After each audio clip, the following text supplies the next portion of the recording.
Kuartir Daerah Gerakan Pemuka Kuarda Bali melaksanakan apel peringatan Hari Pramuka ke-64 bertempat di Lapangan Puspem Badung. Peringatan Hari Pramuka ke-64 tahun 2025 mengusung tema kolaborasi untuk membangun ketahanan bangsa.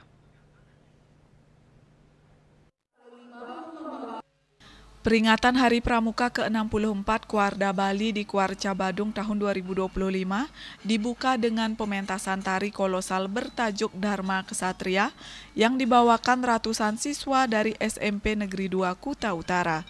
Penampilan tari kolosal yang menggambarkan ketangkasan anggota gerakan pramuka ini memukau para peserta dan undangan yang hadir.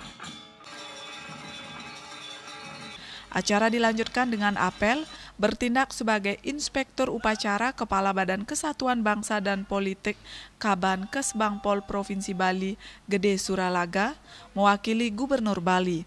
Dalam sambutan Ketua Kuartir Nasional Kuarnas Gerakan Pramuka, Komjen Pol Purnawirawan DRS Budi Waseso yang dibacakan Inspektur Upacara, disebutkan tema kolaborasi untuk membangun ketahanan bangsa bukan hanya menjadi slogan tetapi sebagai sebuah tekad dan komitmen gerakan pramuka untuk terus dapat memperkuat jati diri pramuka sebagai insan Pancasila yang siap menjadi garda terdepan untuk menjaga dan mengawal keutuhan negara kesatuan Republik Indonesia.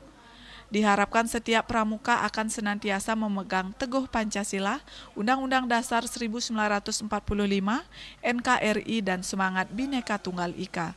Namun diakui tantangan yang dihadapi saat ini semakin kompleks, di mana saat ini kita menghadapi arus digitalisasi global, disrupsi teknologi informasi, hingga berbagai ancaman sosial seperti maraknya judi online, bullying, penyalahgunaan narkoba, tawuran pelajar, pornografi, hingga masuknya budaya asing yang perlahan telah mengikis semangat gotong royong dan nasionalisme generasi muda.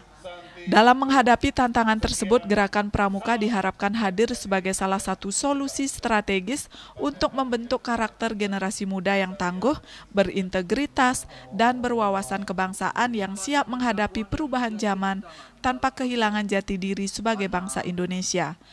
Tantangan kita ke depan, khususnya pramuka, ini kan sinergisitas. Akibat daripada kemajuan teknologi, digitalisasi lebih mengarah pada individualisasi.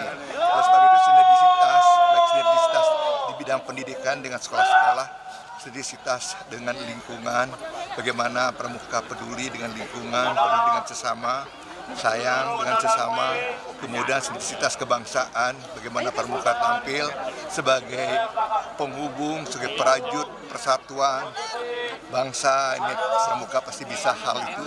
Dan terakhir sinergi bidang ekonomi, bagaimana pramuka bisa mempunyai jiwa entrepreneur, bisa mempunyai jiwa kewirausahaan. Itu suatu hal yang tidak bisa hindari ke depan. Jadi kuncinya sinergi ke depannya.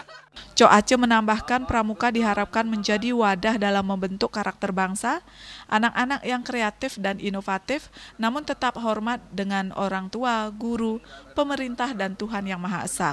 Dalam kesempatan tersebut juga diserahkan penghargaan Gerakan Pramuka berupa lencana melati dan lencana Dharma Bakti kepada sejumlah tokoh yang dianggap telah berkontribusi terhadap Gerakan Pramuka di Bali. Eka Yana, Bali TV.